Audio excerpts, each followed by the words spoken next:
Hello, this is Dennis Hazel. This video is entitled Overview of the History of Our Forests and Their Current State.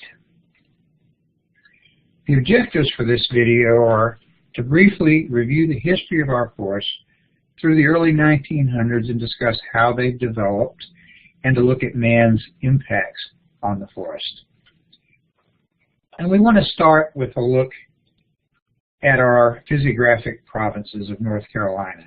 So we're going to sort of start on a not very fine scale and go to finer scale to talk about our provinces, geology, and ultimately soils, because these conditions create environments that have resulted in different sort of native species for regions and portions of the state, limitations in terms of what you can do, maybe logging practice, for example, or limits as to what species you have to work with or can even think about planting or not planting. So there are many things that limit or enhance our ability to manage forests that are described by the large conditions that are in the state.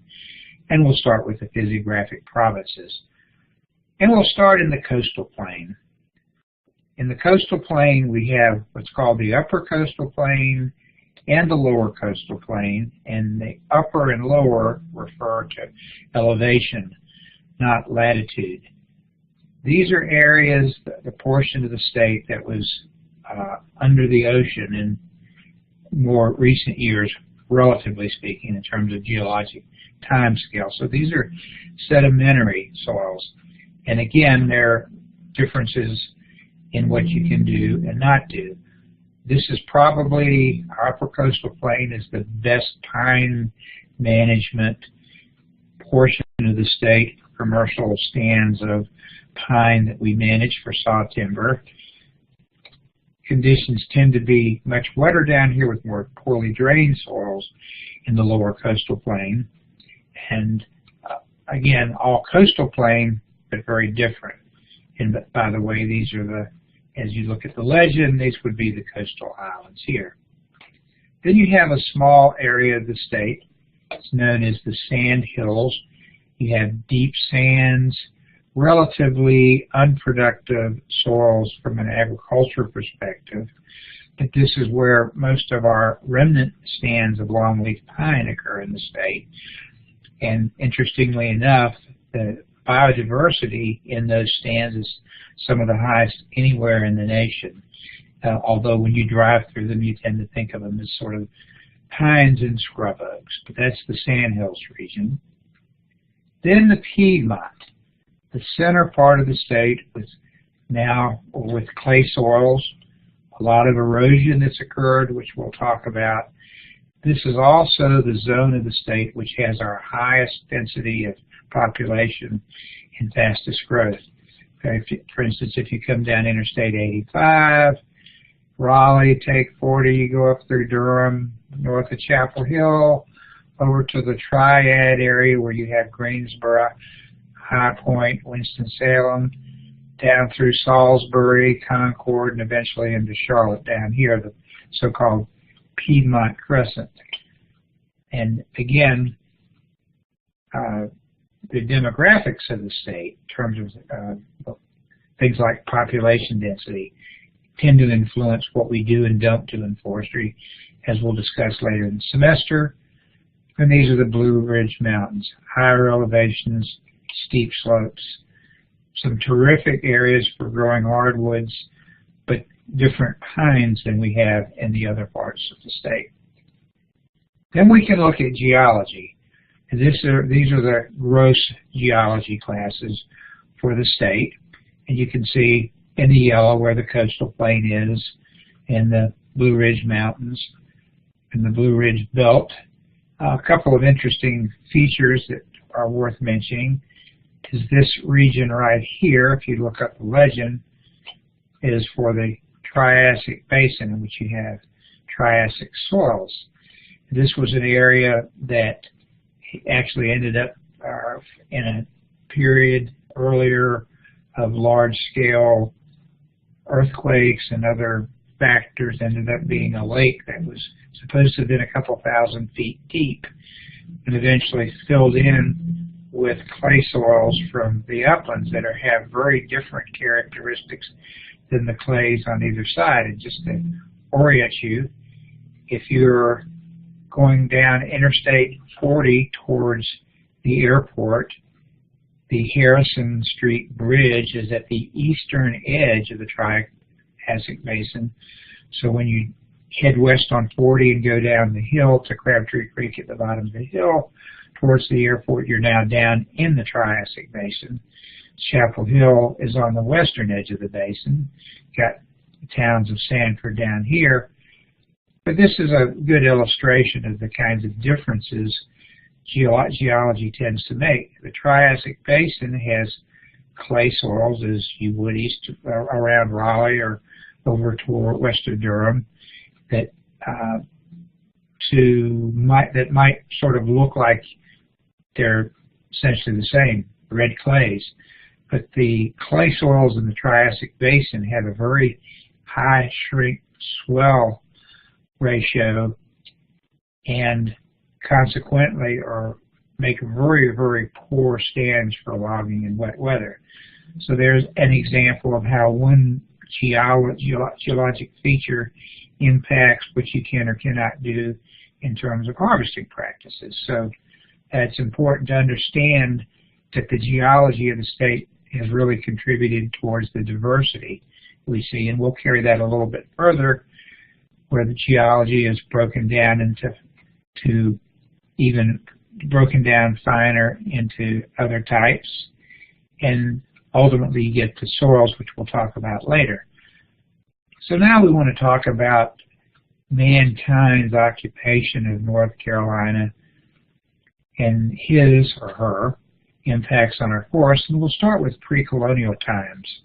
That is, the times before 1600, the times before European settlement.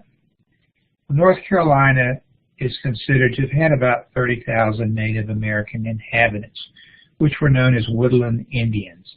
Included large groups of the Catawba, Chewanak, Tuscarora, and other peoples, thought to have inhabited the state for about 12,000 years. It was an agrarian society in which crops were grown, and the areas that were not in crops were burned with prescribed fire for range for wildlife. And the estimates of the number of groups that persist today and identify themselves as Native Americans varies from at least 12 groups to the folks over at the UNC Center for Native Americans say that there are actually about 20 that persist and claim to have unique demography and identification today. And here's a map showing where some of these groups tend to be located. Well, how did Native Americans influence our forests? Well, patches of trees were cleared for crops, then crops were no longer planted once the yields declined. And areas that used to be planted or formerly were planted then grew up in forest, and they were burned for wildlife range and other benefits. In addition to the prescribed fire used by Native Americans, lightning started many other fires. In the southeastern part of the state, the result was vast acreages of longleaf pine. The longleaf pine not only was located in North Carolina, but down through South Carolina, Georgia, northern Florida, and then across the Gulf Coast states. The longleaf pine range, the natural range at places, made it up into southern Virginia in the east, and as far west and north is Raleigh. In fact, if you go out Lake Wheeler Road and cross Tryon Road, there's the large university research farm that's out there that has forests associated with it, and to this day in those forests there are some scattered remnant longleaf that are out there. In the floodplains and riverine swamps, we had dominance of hardwoods. Well, a mixture of pine, oak, and hickory predominated the Piedmont, except where areas were wet and along stream margins. And then In the mountain region, oaks and chestnut dominated on slopes with mesic coves. Of course, you also have poplar, although it's not noted in this bullet. And spruce and fir tended to predominate above 4,500 feet in elevation. And these were remnant boreal forests from the Ice Age, and as post-glacial periods, as the climate warmed, the zones of equal temperature sort of climbed higher and higher up the mountains, and the spruce and fir retreated until today they're above 4,500 feet in those highest slopes that we have in western North Carolina, southeastern Virginia, and eastern Tennessee. And our stands in North Carolina were typically very sparse in overstory with an open midstory and a rich herbaceous layer. And one early writer was noted as having said that you could get on a horse at the coast of North Carolina, ride all the way to the mountains, and because the forests were so open, you could go all the way to the mountains without getting scratched.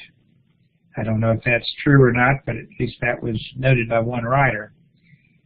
And also, although many people have not really realized it, North Carolina has some very large areas of savannas and grass prairies, which we'll talk about a little bit later.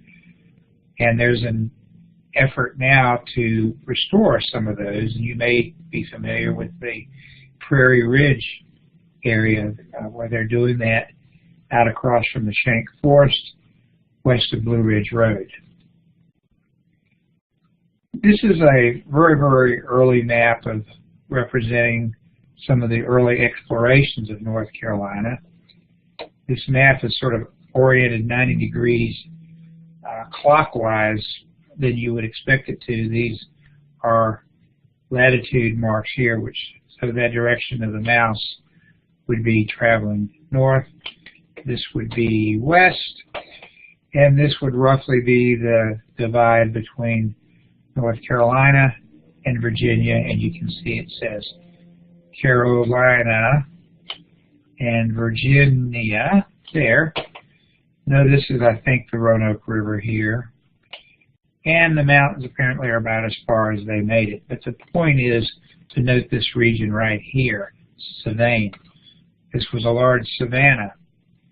And it was said that a large savanna, a continuous savanna, existed in the Piedmont from southern Virginia all the way down to near Atlanta. So we want to move forward or more towards the present in times, talk about the early colonial times, that is, the period before 1750. Epidemics, disease epidemics introduced by Europeans reduced the Native American population from 90% to 95%. And with the cessation of these purposely set fires by the Native Americans, the forest began to change. And that ended up creating what was often thought of as being this primeval, idyllic forest that was described by early writers, with the high cathedral-like canopy and dark forest underneath. And as it turns out, that forest that was described by writers was actually a non-sustainable artifact that came from this Native Americans no longer doing the burning that they did. And then this forest, which was largely hardwood, created when the fires stopped and the hardwoods began to grow up and displace pine. This forest was eventually cleared for row crops almost stream to stream. We'll move a little bit further forward in time from the mid-1800s to the mid-1900s. The Piedmont of North Carolina was largely settled by about 1850, and then land abandonment or farm abandonment began after the Civil War and continued to the Great Depression of the 20th century, especially as cotton became the principal crop instead of corn. Cotton was especially hard on soils. And there were areas, Piedmont, a great many pictures exist that looked a lot like this. And say the 1920s and 1930s, with large areas of erosion created by poor farm management practices. Following that, pine seeded abandoned land, and additional pine was established by the soil bank program in the 1950s to early 60s. Then came an important event that happened in western North Carolina with the creation of the Biltmore Estate by George Vanderbilt and the creation of what's now called the Cradle of Forestry. George Vanderbilt eventually employed a German by the name of Carl Schenck to develop the first forestry school in the United States, largely to reforest the Biltmore Estate, which had seen slash and burn, and the mountains of western North Carolina were pretty poor looking and very sort of beat up from slash and burn and even erosion. And the Biltmore Estate, and I don't know the exact figures, was certainly well over 100,000 acres at one time. In fact, the Pisgah National Forest ended up being an almost gift to the U.S. Forest Service that came out of the Biltmore Estate. This graph shows the historic forest area of the United States by geographic region from 1630 to 2007. So, for example, for the South, you can see there were about 350 million acres of forest land in the southern United States, and you can follow it through the land clearing era all the way until present, and you can do that for the northern United States as well. And you can see that in other parts of the country, Alaska, Rocky Mountains, Pacific Coast, the acreage of forest land has been much more static. So we'll start with the beginning of this period, early settlement period, 1630. There were pretty close to 1 billion acres if you add up all of the regions of the country. And then came the period of the loss of forest land, loss of almost 300 million acres that occurred during this period of land clearing. Where are we today? About 751 million acres out of the 1 billion that we started with. And with this, the end of this presentation.